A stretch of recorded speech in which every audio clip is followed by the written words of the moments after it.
السلام علیکم ورحمۃ اللہ وبرکاتہ نحمدہ ونصلی علی رسولہ الکریم اما بعد۔ آج کا سبق سن لیجئے۔ آج کے سبق کی سرخی ہے حضور صلی اللہ علیہ وسلم کی سیرت پارٹ نمبر 164۔ تو یہ ابو قحافہ آئے بچیوں کے پاس، حضرت عائشہ کے پاس، حضرت اسماء کے پاس، ان کے حضرت ابو بکر کی اہلیہ کے پاس۔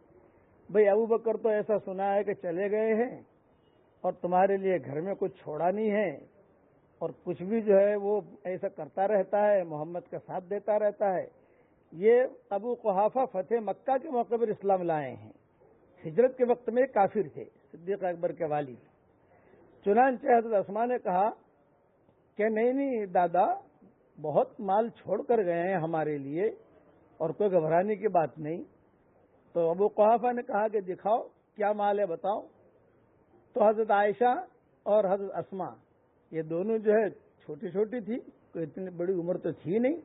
انہوں نے جلدی جلدی کنکر جمع کیے اور کنکر جمع کر کے ایک تھیلی میں ڈال دیے، اور تھیلی میں ڈال کر وہ تھیلی پر ہاتھ رکھوا دیا ابو قحافہ کا کہ دیکھو کتنا مال چھوڑ کے گئے ہیں۔ پھر جو ابو قحافہ نے کہا کہ ہاں، چونکہ اندھے تھے وہ دیکھ نہیں سکتے تھے، یوں کہا کہ نہیں اللہ کا شکر ہے بہت کچھ چھوڑ کے گئے ہیں اور آپ بالکل مطمئن رہیں۔ یہ ہوا صدیق اکبر کے گھر پر۔ ابو قحافہ تو واپس آ گئے۔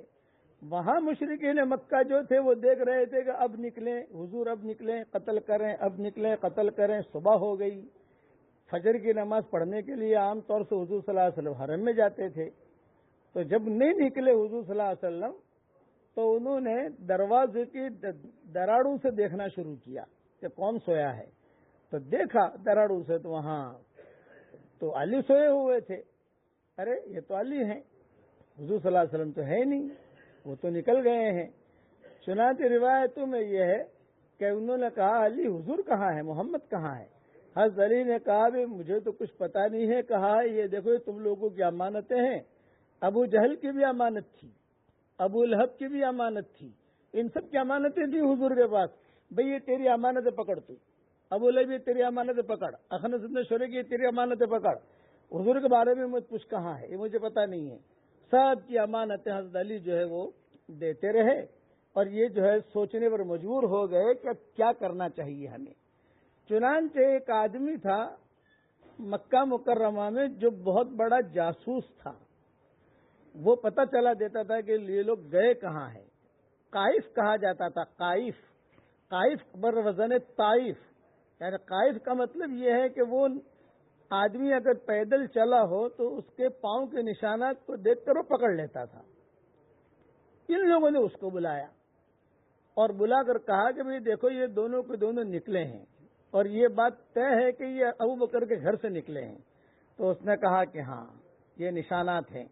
چنانچہ وہ نشانات پر جو ہے وہ لے کر چلا، وہ قائف جو تھا وہ لے کر چلا۔ ابو بکر کو معلوم تھا۔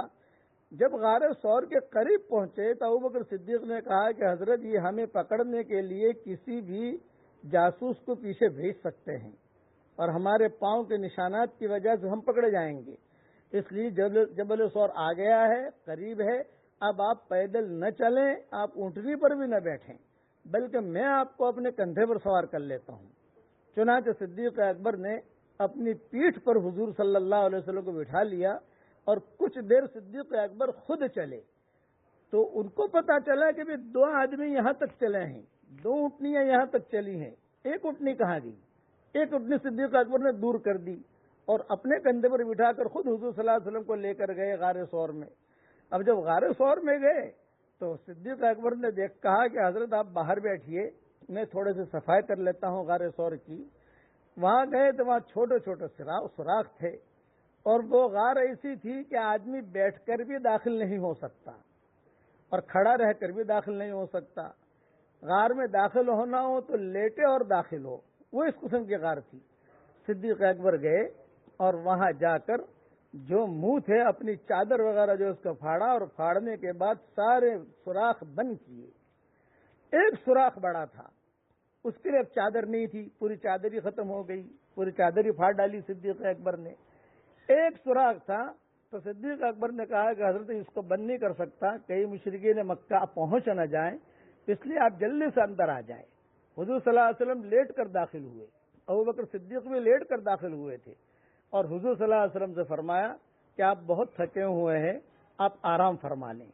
چنانچہ صدیق اکبر اپنی ران کے اوپر حضور صلی اللہ علیہ وسلم کو سلایا، اور وہ جو سوراخ تھا بڑا سا، اس کے لیے چادر کوئی تھی نہیں، وہاں اپنا انگوٹھا رکھ لیا تاکہ کوئی جانور باہر نہ نکلے۔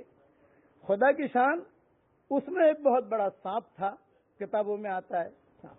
اب وہ سانپ نے صدیق اکبر کو ڈسا تو صدیق اکبر روئے، وہ آنسو حضور کے رخسارے پر گرے، تو دیکھا کہ صدیق اکبر رو رہے ہیں، بھی کیا ہوا، کیوں رو رہے ہو؟ کہ حضرت کسی زہریلے جانور نے ڈسا ہے۔ تو کہا نہیں، آپ پاؤں ہٹا لیجیے۔ پاؤں ہٹایا تو سانپ نکلا، اور وہ سانپ نے کہا میں کئی 100 سالوں سے انتظار میں یہاں بیٹھا ہوا تھا کہ حضور کا چہرہ دیکھوں، اور یہ مجھے روک رہا تھا۔ وہ جنات تھا، 700 سال سے وہاں بیٹھا ہوا تھا کہ میں حضور صلی اللہ علیہ وسلم کا چہرہ دیکھنا چاہتا ہوں، اور یہ مجھے روک رہا تھا۔ بقیہ تفصیل کل پوری